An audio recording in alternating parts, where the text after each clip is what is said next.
اعوذ بالله من الشیطان الرجیم بسم الله الرحمن الرحیم اللهم صل على سيدنا محمد وعلى آل سيدنا محمد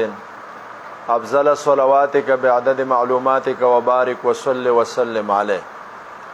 د سورۃ فاتحه سره متعلق خارجي مباحث پنځه ذکر شیو. نن شپږم بحث دی چې هغه د سورۃ فاتحه سره متعلق دی. د بحث عنوان دی خصوصیات او امتیازات د سورۃ فاتحه. سورۃ فاتحه په ډیرو زیاتو خصوصیات او امتیازات او پنیکاتو باندې مشتمل ده. مفسرین په دې باندې مستقل کتابونه لیکلي دي او دا چې په کومو مسائلو باندې یا په کومو رموزو باندې په کومو اسرارو باندې مشتمل ده په هغې باندې یقینا مفسرینو سره حاصل باس کړی دی. دی وخت کې زه یو اتنه خصوصیات د دې صورت ستاسو وړاندې ذکر کول غواړم.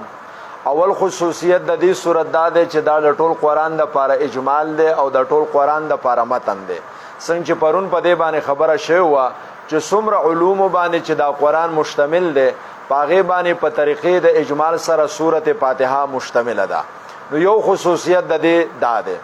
دویم خصوصیت د دې صورت دا دی چې ابتدا د مصحف عثماني هغه د دې صورت نه شوې ده. آغاز د دغه مصحف عثماني چې دی هغه د سورۃ الفاتحه نه شوی دی. دا اعزاز او دا امتیاز سورۃ فاتحه ته حاصل دی. دریمه خبره جدا ده چې دا هغه صورت دی چې د دې مکمل نزول په یو ځل باندې شوی دی. نور اکثر صورتونه د قرآن کریم هغه تدریجا نازل شوي دي او سورۃ فاتحه مکمل په یو ځل باندې نازله شوې ده. څلورم د دې صورت خصوصیت دا دی چې دا په مانځه کې په طریقې د وجوب یا د فرضیت سره مشروع ده. سورۃ فاتحه په مانځه کې ویل کېږي. څوک ورته فرض وایي څوک ورته واجب وایي. وروسته به په هغې باندې زه تاسو ته خبره وکړم. دا د دې صورت چې دی نو هغه خصوصیت دی. پنځمه خبره دا ده چې دا صورت چې دی نو دا مشتمل دی په اصلاح د قوت نظری او په اصلاح د قوت عملی باندې. انسان ته الله تعالی دو قوتونه ورکړي دي. یو ته قوت نظری وایي بل ته قوت عملی وایي. قوت نظری سره د انسان نه عقاید او نظریات خارجيږي او دا مبدا د نظریاتو او د عقایدو ده. او قوت عملی چې ده نو دا مبدا د اعمالو ده. اوس کله چې د انسان قوت نظری صالح شي نو د دنه به خارجيږي صالح عقاید او کله چې د انسان قوت عملی صالح شي نو د دنه صادریدونکو اعمال به صالح وي. او سورۃ فاتحه دا مشتمله ده په اصلاح د قوت نظری باندې هم او په اصلاح د قوت عملی باندې هم. د الحمدلله نواخله تر مالک یوم الدین پورې دا اصلاح د قوت نظری ده. ځکه چې د انسان یو واره عقیده په دغه بنیادونو باندې جوړه شو چې د خالقم الله ومان او د ربم الله منی او رحمان الله منی او رحیمم الله منی او مالکم الله تعالی منی. نو د نظریه او د عقیده صالحه شو د قوت نظری صالح شو او به ایاک نعبد و ایاک نستعین. دا اصلاح د قوت عملی ده چې یو وار انسان کې دا ماده پیدا شو چې د سهم کیا کده عبادت کوي کده مدد غواړي پاغي کې مد نظر صرف الله تعالی دی. دا اصلاح د قوت عملی ده. نو سورۃ فاتحه څلورم یا پنځم خصوصیت هغه دا دی چې دا مشتمل ده په اصلاح د قوت نظری باندې او په اصلاح د قوت عملی باندې. دریمه خبره جدا ده. شپږمه خبره چې سورۃ فاتحه دا مشتمله ده په 15 صفاتو د الله او په 15 صفاتو د بنده باندې او دغه د الله د صفاتو او د بنده د صفاتو ترمنځ یو خپل ترتیب دی په طریقې د لوپ نشر مرتب سره. 15 صفاتونه چې په دې صورت کې د الله ذکر دي نو هغه یو صفت دی الله، دویم صفت دی رب، دریم صفت دی رحمان، څلورم صفت دی رحیم او پنځم صفت دی مالک. دا 15 صفات د الله تعالی دي او 15 صفات د بنده ذکر دي. عبادت ایاک نعبد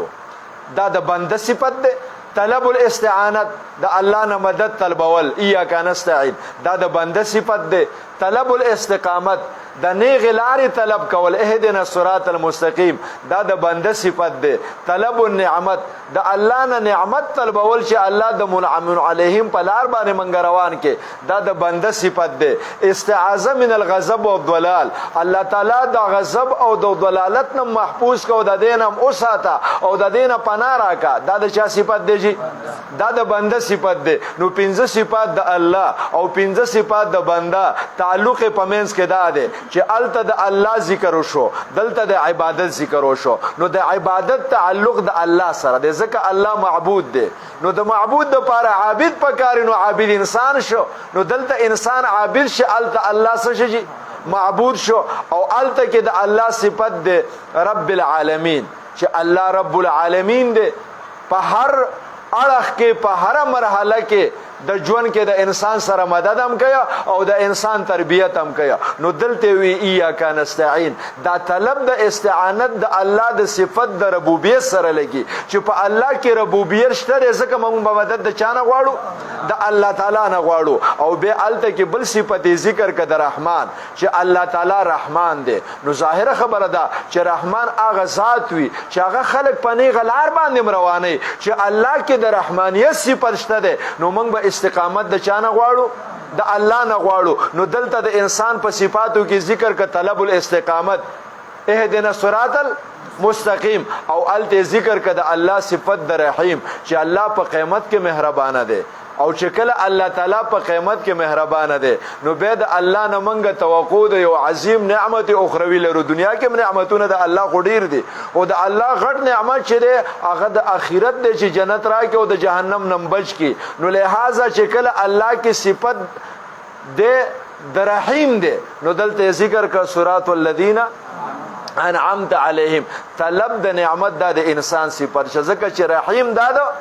الله صفت شو او الته چې ذکر ک مالک یوم الدین چې الله تعالی مالک دی او بادشاہ دی نو به خلق د بادشاہ د قهر او د غضب نه او د بادشاہ تر طرفه د انسان د بلاره کېدونه خلق هم دغه بادشاہ نه پناه غواړي نو الته د غضب او د ضلال نه پناه وغوښتل شوله هغه د انسان صفت دی ځکه دا د انسان صفت چې الته د الله صفت دی مالک نو چې الله مالک دی نو د غضب او د قهر او دغه رنګ چې کومه ده د ضلال نه په پناه د چانه غواړي د الله تعالی نه غواړي نو لہذا دا صورت مشتمل په 15 صفاتو د الله او په 15 صفاتو د بنده نو دا د دې او شپږم خصوصیت ده او وم خصوصیت د دې صورت ده دا درته د اهل سلوک او د اهل طریقت او د اهل حقیقت د نظر مطابق یو خصوصیت ذکر کم زمون سره جدا کم صوفیان دي او کم ارباب طریقت دی او کم اهل باطین دی عقیده خبره کیا چې د انسان د پاره دوه مقام دي او به د سالک د پاره کله چې د سلوک په لار باندې د کار شروع کی یو مقام د مراقبه دی او بل مقام د مشاهده دی د انسان هم دغه دوه مقام دي په مقام د مراقبه کې د الله تعالی په صفاتو کې د الله په قدرتونو کې د الله په خدای کې د الله په کائناتو کې د الله په مخلوقاتو کې تصور کوي سوچ کوي فکر کوي دې ته ویل کېږي مقام د مراقبه او د دین رستا به انسان یو داسې مقام ته ورسیږي چې دته د کائناتو دا پرده اوشلېږي او د کائناتو نه اخوا دته حقيقي وجود د الله تعالی په نظر باندې راشي اصل کې دلته دو وجود دي یو وجود حقيقي دی چې هغه وجود د الله تعالی دی او یو وجود امکاني دی چې هغه وجود د کائناتو دی د الله تعالی وجود حقيقي د کائناتو د وجود مجازي او یا د وجود ذلی په شابهانه ولاړ دی نو موږ نه د کائنات په وجود کې د الله وجود پناه شوی دی نو یو واری چې انسان په مقام د مراقبه کې دغه میدان ته ورسېده چې دته کائنات په نظر نه راتلو د دې په شابهانه چې کوم وجود حقيقي دی هغه ورته په نظر باندې راته چې بس اصل وجود خود الله تعالی دی کل ما فی الکون وهم او خیال او عکوس فی مرایا او زوال دا کم شینه چې په دې کون کې موږ ته په نظر باندې راځي دا خو اسی سوري دي او دا خو اسی مجازي وجود دی او دا خو اسی عکسونه دي او دا خو پروتستیټ دي اصل کې حقیقي وجود د الله دی نو چې کله دغه حقیقي وجود په نظر باندې راشي به دې ته مقام د مشاهده وای نو لہذا سو مقام دي یو مقام د مراقبه دی او یو مقام د مشاهده دی او سورته فاتحه د انسان په دغه دوه مقامونو باندې مشتمل ده. الحمدلله نواخلا تر مالک یوم الدین پورې دا مقام د مراقبه دی. انسان پشیشا غایبانه تور باندې د الله تعالی صفات ذکر کوي او پاغي کې دی تفکر او تصور کوي او به ایاک نعبد و ایاک نستعين کې الله ځان ته مخاطب کنو دا به مقام ده مشاهده ده. نو لہذا دا د دې صورت چې دی نو هغه وم خصوصیت ده. اتم خصوصیت د دې صورت ملګرو دا ده چې دنیا ته چې څومره پیغمبران راغلي دي او هغه د دعوت د لپاره کم اساسي اصول وضع کړی دي دا صورت په هغه اساسي اصول باندې مشتمل ده. پیغمبرانو د انسانانو د الله سره د ربط او د تعلق د جوړولو لپاره درې بنیادی اصول مخه ته کې خوسته. یو دا چې پیغمبرانو د انسان محبت د الله سره پیدا کاو نمبر 1. دویم دا چې پیغمبرانو د پخوانو قومونو تاریخ په امتونو ته ذکر کا او دریم دا چې پیغمبرانو حدوث د عالم ثابت کا چې دا عالم حادث دی نو د دې لپاره پیدا کون کې اوسانه او خالق پکار دی. دا درې اساسي اصول د پیغمبرانو او سورته فاتحه د په دغه درې اساسي اصول باندې مشتمل ده. اولنې سورته فاتحه په دې باندې زور ورکیا چې د انسان علاقه او محبت دا د چا سره پیدا شي جی د الله تعالی سره پیدا شي او سورته فاتحه د الله سره د انسان د محبت د پیدا کولو په کم انداز باندې خبره کوي. نو دا خبره تاسو مخ یاد ولرئ چې محبت دوه قسمه ده. زه ته دوه تقریر کوم. یو دا چې محبت دوه قسمه ده. یو محبت ذاتی ده او یو محبت سببی ده. نو محبت ذاتی دی ته ویل کیږي چې ته د چا د ذات نه متاثر شې قطع نظر د دینه چې دا غره طرف تا سره خېګړو او احسان شته او یا نشته دی ته ویل کیږي محبت ذاتی. او دویم د محبت سببی. محبت سببی دی ته ویل کیږي چې د یو چا د احسان په نتیجه کې او په ایواز کې ته داغه سره مینه کې. نو دا محبت سببی به درې قسمه ده. یو دا چې د ماضی د احساناتو په مقابل کې ته د چا سره مینه کې چې ما سره په تیر وخت کې خېګړه کړې د زکه ور سره زما محبت ده. دویم دا چې د حالي احساناتو په مقابل کې ته داغه سره مینه کې چې اوس د پلانې زما سره لګې دي احسانات کې نو زما ور سره زکه مینه ده. او دریم د مستقبل احساناتو په نتیجه کې ته یو چا سره محبت کې چې آینده کې یو وخت روان دي او د دې کس نه زما د خېګړې توقع د زکه ور سره زو اوس نه محبت کوم. نو دا یو قسم محبت ذاتی شو. دریم قسم محبت سببی شو. نو الحمدلله چې د الله نه مراد ذات شي نو دای کې اشاره د محبت ذاتی ته ځکه د الله تعالی ذات په هغه درجه د کمال باندې پایز دی چې قطع نظر ک الله ما سره خو کې او کوونه کې د هغه کمالات او مجموعه ده چې د مستحق د محبت دی او زور سره څه کوم جی ځکه چې الله تعالی د کمالات او مجموعه د نومینه وسره پکار ده. او به د ذاتی محبت نه سره محبت سببی ته. نو ما تاسو چې محبت سببی درې قسمه ده د ماضی د احساناتو مقابل کې. نو هغه ته اشاره د الحمدلله کې خدا په هغه صورت کې چې ذکر د الله شی او مراد نه خالق شي. نو د دې مقصد دا شو چې او انسان کته د ماضی د احساناتو په نتیجه کې د چا سره مینه کې ما سره وکا ځکه زستا خالق يم. نو په تیر وخت ما تاسو سره د خلق احسان کړی دی چې ته نو او ما ته وجود درک ته نشو ما شتکړې ته عدم او ما وجود کې د صفحه هسته نستینه مې صفحه هستی ترا وستله. او دویم چې د حالي نعمتونو په مقابل کې کته احسان کې ما سه وکا ذکر رب العالمین اوسم زستا تربیت کوم دا باران چې در باندې کوم دا ډوډۍ چې در کوم دا جامې چې در کوم دا غذاګانې چې در کوم دا روحاني او مادي نعمتونه چې در کوم. نو کته د یو چا سره محبت په دې بنیاد باندې کې چې هغه په حال زما سره احسانات کوي نو هغه هم زېما. او به کده مستقبل په حواله باندې ته د یو چانه تمو توقع د احسان لري نو مانه ولره ځکه مالک یوم الدین مستقبل کې د ټولو نه خطرناک ورځ ده هغه د قیامت ورځ ده هغه د سزا او د جزا ورځ ده او د هغه ورځ اختیارات کلی ما سره دي بل څوک نه د چا سره خېګړه کولای شي نو سره بدګړه کولای شي زه کولای شم. نو کده مستقبل په حواله باندې تمو توقع لري مانه ولره. نو لہذا سورته فاتحه په دغه بنیاد باندې د انسان محبت د الله سره د جوړولو کوشش کوي. او دویمه خبره زه تاسو ته بل کوم هغه دا کوم چې خلک دا خبره کوي چې د محبت اسباب چې دینو دا درې دي. سودی جی درې دي. یو جمال دی بل کمال دی او بل نوال دی څوک د چا د جمال نه متاثر شي نو مینه سره پیدا کی د حسن نه متاثر شي انسان کې دام یو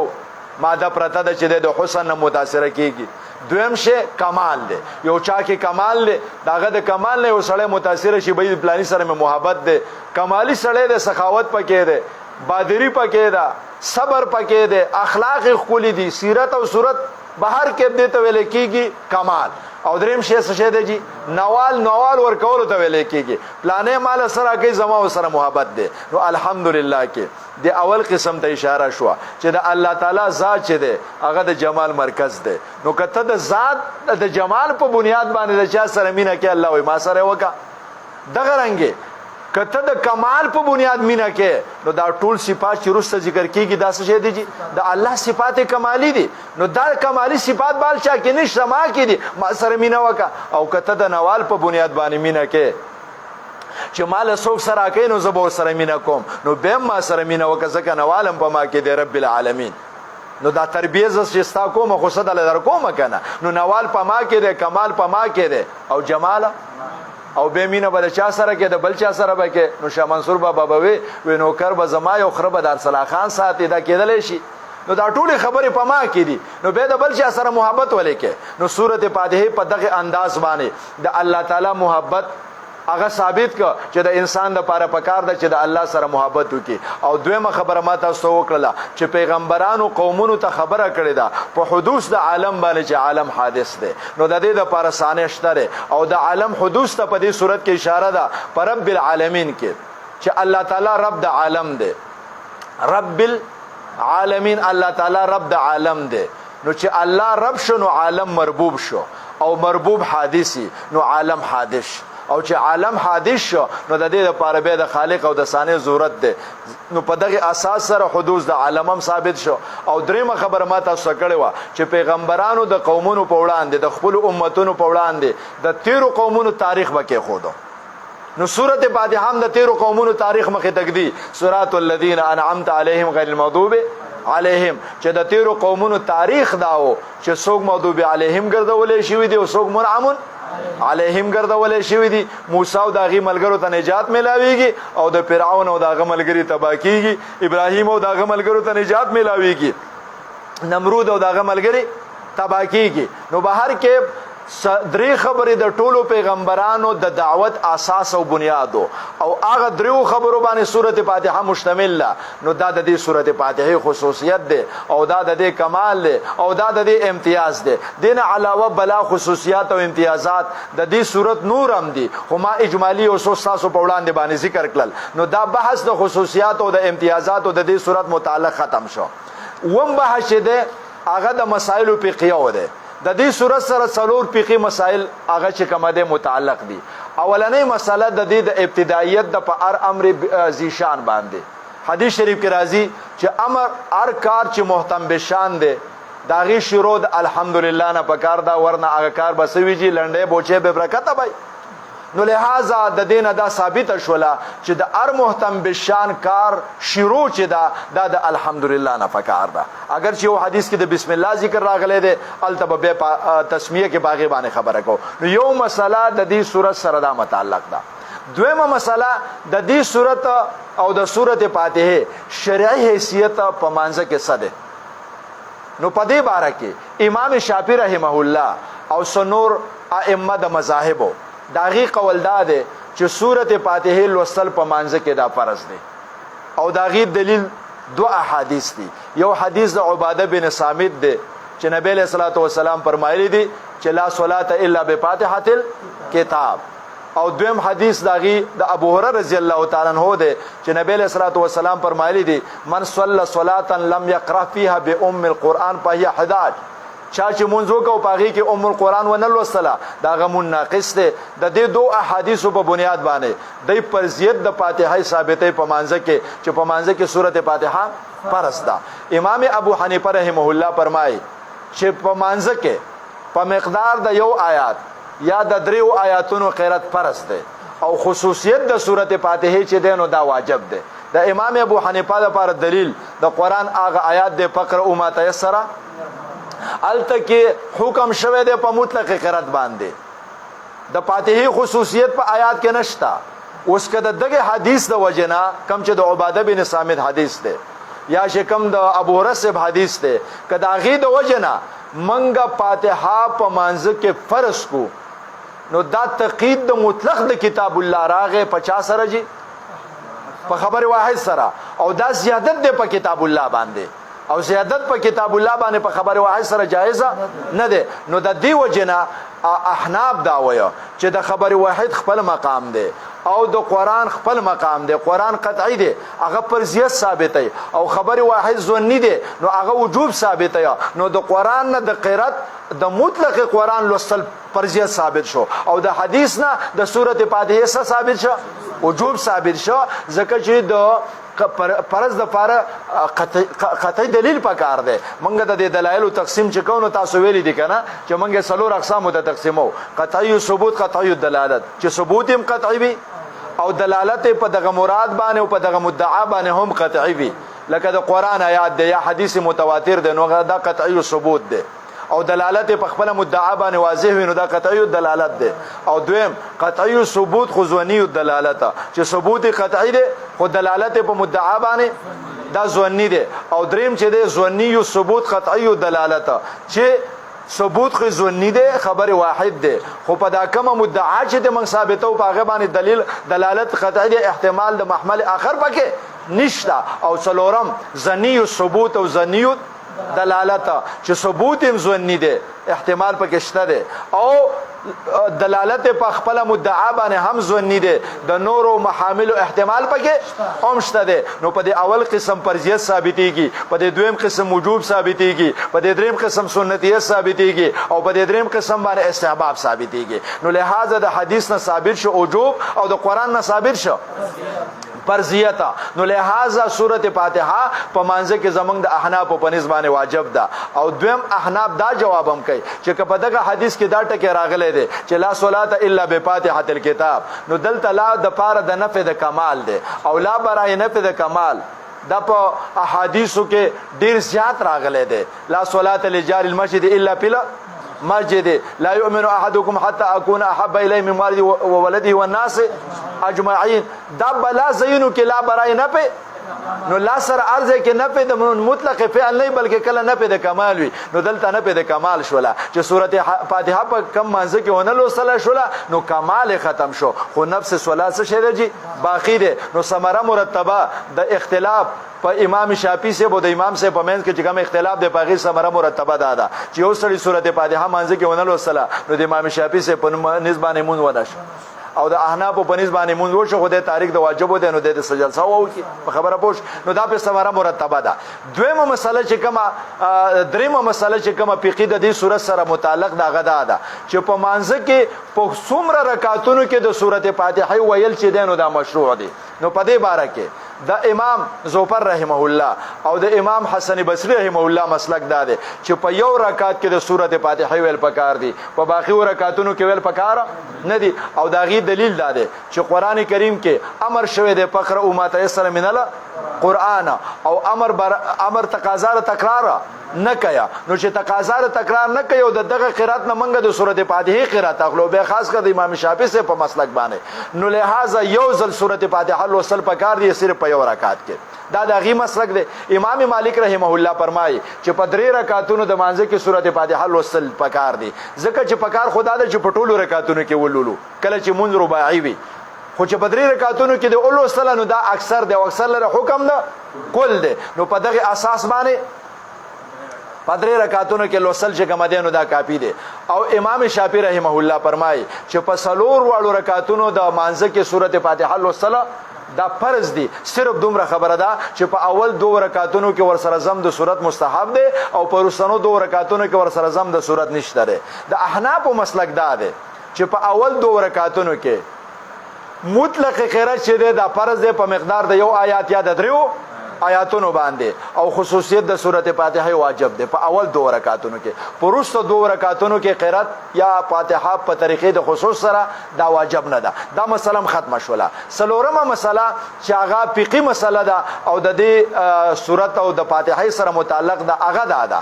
چې فاتحه خلف الامام د دې څه حیثیت ده. دا مسله ګوره زه تاسو په تفصیل کې نه ذکر کوم، په دې باندې به زه تفصیل کوم. واذا قرئ القرآن فاستمعوا له وانصتوا لعلكم ترحمون. خو دلته کې صرف اجمالا یو دوه درې خبرې تاسو ته عرض کول غواړم. یو خبر زه تاسو ته عرض کول غواړم چې په فاتحه خلف الامام کې اختلاف دا د صحابو د دور نه را روان دی، او به په مجتهدینو کې او به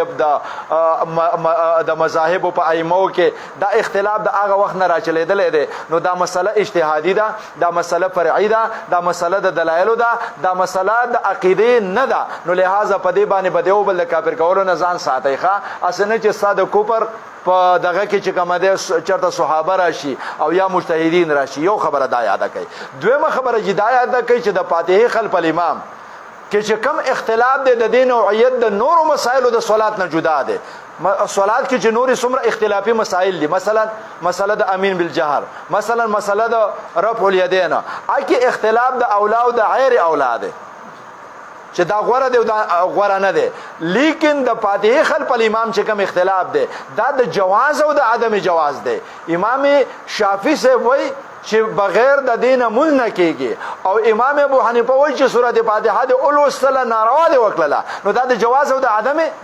جواز اختلاف دی. نو چې دا خبره تاسو په دماغ کې موجودي، دلته کې یو خبره چې بل واوري او هغه دا واوري چې مون درې قسمه ده: صلات الامام، صلات المنفرد او صلات مقتدی. صلات الامام د امام منځو نو هغه خو بیا فاتحه لولي څنګه چې مخکې اختلاف د مذاهب کو ذکر شو، چا په نسبت باندې فرض او د چا په نسبت باندې واجب د امام د لپاره خو فاتحه شته ده. نمبر 2 صلات المنفرد چې ځان له یو سړی مونږ کوي دا هغه هم فاتحه لولي. دریم د صلات المقتدی چې دا مقتدی مونږ کایا، نو د د لپاره فاتحه ویل پکار دی او که پکار نه دی، چونکه دا مسله د قرات ده. خو فاتحه فرض د شوافی او پنځ باندې ځکه د مسلې عنوان د قرات خلف الامام نه کنورټ شو فاتحه خلف الامام ته. اوس عنوان خلک دا ذکر کې فاتحه خلف الامام. او نو پدې کله چې مقتدی مونږ کوي د امام شاته، نو به مونږ دوه قسمه دی، یو جهري دی او بل سری دی. نو پدې مسله کې د شوافی او مسلک دا دی چې په سری مانځ کې هم په مقتدی باندې فاتحه فرض ده او په جهري مانځ کې په هم فرض ده. امام مالک او احمد ابن حنبل رحمهم الله فرمایي چې په سری مانځ کې د مقتدی د لپاره فاتحه ویل دا مستحب ده او په جهري مانځ کې به نه وای. احناف وایي چې په جهري مانځ کې د مقتدی د لپاره فاتحه چې کومه ده دا ناجایز ده، او په سری مانځ کې د احنافونو 15 اقوال نقل شوي دي. د حرمت قول چې مکروه تحریمی ورته وای، د مکروه تنزیهی قول، د جواز قول، د استحباب قول،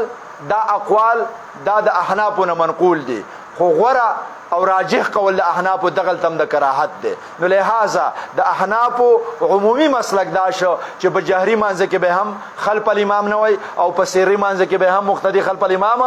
نه وای. او امام مالک صاحب خو په مین کې لاړه په سری مانځ کې هغه ملګری دی د شوافیو سره، او په جهري مانځ کې هغه ملګری دی وایا د احنافو سره ملګری دی. په دې مسله کې چې من کم دلایل او هغه به زبې رسته تاسو ما تاسو ویل چې د دې ځای بل دی. تقریبا 200 پورې دلایل ما د شوافیو را جمع کړي دي او دا غسه د احناف دلایل دي، او به پاغي کې تنقیح د دلایل او ترجیح د یو دلیل په بل باندې او جوابات او اعتراضات پاغي باندې وسره به حاصل بحث ال تکو. خو یو خبره تاسو د وخت کوم چې د شوافیو چې څومره دلایل وګورئ تاسو، نو دا غي سره قوي دلیل یو دی چې هغه د عباده بن صامت حدیث دی چې لا صلاة الا بفاتحة الكتاب او لا صلاة لمن لم يقرأ بفاتحة الكتاب. دا تعبیرات او عنوانات مختلف دي، خو مقصد سره سره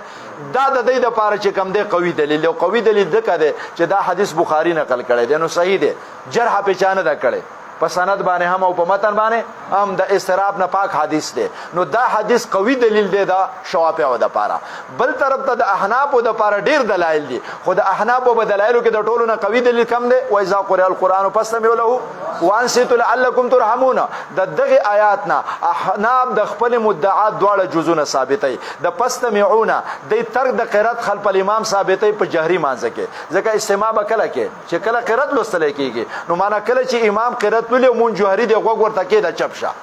نو لہذا په جوهري مانځه کې به شاته قرات نه وي یو جز د دې نه ثابت شو په انسیتو کې د ترک د قرات خلف الامام ثابتې په سري مانځه کې ځکه د انسان د پاره قرات ضروري نه ده بغیر د قرات لوستلو نه هم سړی چپ کېدل شي انسان سکوت ته ویل کېږي نو لہذا د دینه احناف دواړه جزونه ثابته یا اوس خبره جدا ده چې دلته د عباده بن ثابت حدیث دی چې هغه وای فاتحه بل وصل کیږي او دلته د قران آیات دی چې نه فاتحه به نه لوستل کیږي ځکه چې اذا قرئ القرآن فاستمعوا له الته امام قرات وي تبسنګ دلته کې فاتحه لولې دې دوانو په منځ کې تعارض راغی او چې تعارض راغی ختمه بسنګ نو ختمولو د پاره خو لارې بدری دي ترجیح ده تنسیخ ده او څه شه ده جی تطبیق ده اوس که ترجیح کو چې ترجیح بچاله ورکو نو دا خبره خو چې ار چاته وکي چې یو طرف ته د قران آیات ده او بل طرف ته خبره واحده ترجیح بچاله ورکیا انو قران له به ورکیا نو ترجیح خو بسکه د آیات ته ملاویږي او که خبره په تنسیخ کو نو دو اپشن بکو یادا چې قرات خلف الامام مخ کې وو بیا منسوخ شوه ده نو آیات ناسخ شه حدیث لرا دویم دا چې قرات خلف الامام مخ کې نو مخ کې سکوتو دا سکوت څه شه ده جی منسوخ شوه ده وس قرات بکه نو حدیث ناسخ شو آیات لرا په خبره پوه شولې چې اوس دلته کې ک آیات ناسخ د حدیث شي دا غوړه د دوه وجونه او که حدیث ناسخ د آیات شي دا ناغوره د دوه وجونه آیات کې ناسخ شي دغه د پر د حدیث لپاره نو د دوه وجونه غوره ده یو دا ده چې آیات قطعی ده او حدیث خبر واحد ده نسخه د کتاب خبر واحد په کتاب الله باندې کې دیش خو که په خبر واحد باندې قرآن منسوخ کې نو په خبر واحد باندې نسخه د کتاب الله نشي کېدل سوا د بعض خلکو د مسلک نه اغم ډیر کمزور دي نو لہذا آیات ناسخ جوړول پکار دي نه دا چې موږ حدیث څه کوجی ناسخ جوړ کو دویمه وجه د غوروالی دا چې که آیات موږ ناسخ کو نو به به معنی دای چې مخکې په مانځ کې قرات او اوس پکې سکوت راغی او که حدیث موږ ناسخ کو نو به معنی دا شولا چې مخکې په مانځ کې سکوت او اوس پکې سره راغی قرات راغی نو د سکوت نه رسته قرات دا د مانځ د ترتیب د مشروعیت خلاف ده او د قرات نه رسته سکوت دا د مانځ د ترتیب څه شی ده جی دا موافق ده دا غي وجه ده چې د مانځ ترتیب چې ده او د مانځ مرحله وار مشروعیت چې کوم راغله ده نو هغه کې دا شوی ده چې د حرکت نه سکون ته منتله ده د حرکت نه مون چاته تله ده سکون ته تله ده اول په دې مانځ کې نقل او حرکت او ګرځیدل پکې جایز وو به نقل او حرکت منسوخ شو اول په دې مانځ کې خبرې کول جایز وو باقاعده به سړی راغی د بل سړي سره به ملاو شو غب شپ به لگاو به دا شی څه شي انو منسوخ شو اول په مانځ کې سلام جایز ہو یو ببل ته سلام کا او بیا دا شی څه شي منسوخ شو نو دغه رنګ اول په مانځ کې قرات هم جایز ہو لکه څنګه چې خبره پکې جایز وي خو به څه شولې منسوخ شولې ترتیب خدا ده او کوم الټه خبره وکړو چې نه مخې سکوت او هغه منسوخ شو ورسته قرات راغی دا د منظر ترتیب څه شی دی خلاف ده نو که په خبره په نسخه باندې کو نو به آیات ناسخ جوړول پکار دي او که خبره د تطبیق کو نو د تطبیق د لپاره موږ سره دوه لارې دي یو لار ده چې عمل کو په آیات او تعویل او تخصیص کو په حدیث کې دویمه لار ده چې عمل کو په حدیث او تعویل او تخصیص کو په آیات کې چې تخصیص کوو نو داسې بکو چې د دې آیات تعلق د خارج د صلات سره ده او مقتدی د دینه خارج او مستثنا ده یعنی کله چې بار د مانځنه خیرت لوستل کېږي نو هغه د څه شي غوږ کې ده اگر چې اذا قرئ القرآن والفاظ عام دي هم په کې څه کوي تخصیص کو چې د دینه مراد خارج د صلات مراد ده چې کله بار د مانځنه خیرت لوستل کېږي نو هغه ته سکوت پکار ده مون د دینه مستثنا ده مخصص ول حدیث به وګرځو په محسب ولا سو کېدو حدیث به وګدو او یا به د سو کو چې نه په آیات عمل کو په حدیث کې بسو کو تخصیص کو یا به تعویل کو نو که تخصیص پکې کې چې لا صلات الا بفاتحه الكتاب نو موږ د دې تعلق د منفرد او د امام سره ده د دې تعلق د امام مقتدی سره نه ده د مقتدی د لپاره قرات نشته او د دې لپاره مخصص هغه آیات او که تعویل پکې کې نو بیا داسې وایا چې لا صلات الا بفاتحه الكتاب د فاتحه نه غیر مون نه کیږي د فاتحه قرات پکار ده خو قرات عام ده که حقیقتا وي او که حکمن وي نو حقیقتا هغه دی چې په خپل لولې او حکمن دا چې د امام شاته ولاړ او امام یې لولي دا هم ستا دپاره حکمن قرت شه جابر رضی الله تعالی عنہ فرمایي حدیث نقل کوي نبی علیہ السلام فرمایي د جابر په روایت باندې چې من کان له امام په قراءة الامام قراءة له نو لہذا د حکمن قاری شه اگر چې حقیقتا قاری نه دی نو لا صلاة الا بفاتحة الكتاب په زمره کې ډېر رانه کې د فاتحه کتاب ولوسله نو دا به کې تعویل وکړو دا مخکنه به کې تخصیص وکړو نو یا به په آیات کې تعویل او تخصیص کې د حدیث د وجنه یا به په حدیث کې تعویل او تخصیص کې د آیات د وجنه نو کدا خبره یو غیر جانبدار پریخ ته منګه مخه تکو یو غیر جانبدار پریخ ته چې به تاسو موږ له فیصله وکیا په آیات کې تخصیص وکړو د حدیث د وجنه خبر واحد دی که په خبر واحد کې تخصیص وکړو د آیات د وجنه نو هغه په فتوا سره کوي موږ هغه به داو چې به خبر واحد کې تخصیص وکړي د آیات د وجنه آیات کې تخصیص د خبر واحد د وجنه مکوي په دغه حواله سره د احناف د مسلک چې دی نو دا د دلایل په بنیاد باندې مضبوط دی خدا ما تاسو ته اسی هغه خاکه ذکر کړله نور په دې مسله کې چې کم د اختلافات دي او کم دلایل دي د شوافی او کم دلایل چې احناف غلی کړي دي یا احناف مولیانو غلی کړي دي هغه به موږ راو باسو چې په دې کې بنصافي ونشي چې دې کې بنصافي ونشي چې بیا سبا له قیامت کې موږ ته شوافی نه ویا چې موږ سره خو بلا دلایل او تاسو د احناف مولیانو باغه پټول نو دا به ټول لوباس او به چې د احناف سره په دې مسله کې څه دلایل دغه ټول راوباسو او به د دلایل موازنه کو او به ترجیح د ما هو راجح کو نو دا اخیری نه بلکې اتمه بحثو وم بحثو چې دا د هغه مسائل سره متعلق چې کوم مسائل باندې د سورته فاتحه سره فقهي مسائل متعلق دي یو بحث موږ ته پاتې شو هغه آسان دی هغه به سبا وکړو ان شاء الله او به په سورته فاتحه باندې عملاً شروع